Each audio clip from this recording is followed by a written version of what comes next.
I'm in kind of a secret place. It's my secret place on the farm. Actually, it's my favorite place. It's a really old driveway. It was built in the early part of the 20th century, and it's not used anymore. I love it here. It's quiet. There's the brook right beside me.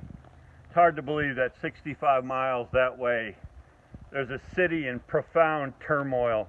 Buildings are burning, looting, and rioting. We need to understand something. As I stand on this farm, I'm standing in a county that my grandfather moved to 100 years ago. My grandfather and my great-grandfathers, they worked profoundly hard to be here, and it was hardship. For my grandmothers as well, my one grandmother, the amount of turmoil that she experienced, really hard. But you know what? My great-grandfather and my grandfathers, they came here voluntarily. They wanted to be here, and they were blessed immensely because of it. Nobody ever told them that they couldn't vote because of the color of their skin. Nobody ever raped my grandmother or great-grandmothers because of the color of their skin. In 1964, my dad could go to the poll and vote even while there was a governor in the South proclaiming segregation. My history in America is very different than my African-American friends. As a follower of Jesus Christ, I ask myself, what should we do in the midst of all this depravity, in the midst of all this brokenness?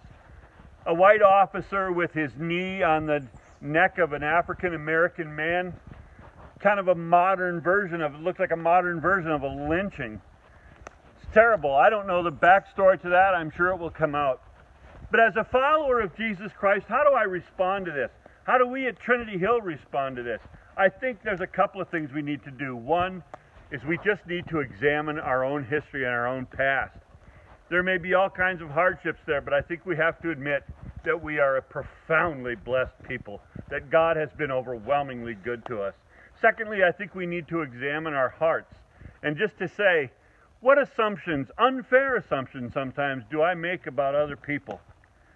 What can I do to turn my life over to Jesus and say, examine my heart, know my heart, O God. And finally, I think there's something else we can do. We got to pray for our city. We got to pray for Minneapolis and St. Paul. We got to pray that this would be a turning point, that there would be a new approach to relationships in that city, and that this isn't some pie-in-the-sky thing. This is real. We need to figure out how to get along and be a community. And finally, we need to commit ourselves to success. That sounds cheesy, but I mean it. The Apostle Paul says, love never fails. And so let us love one another. Let us love those around us. If we do, we will succeed. Love never fails.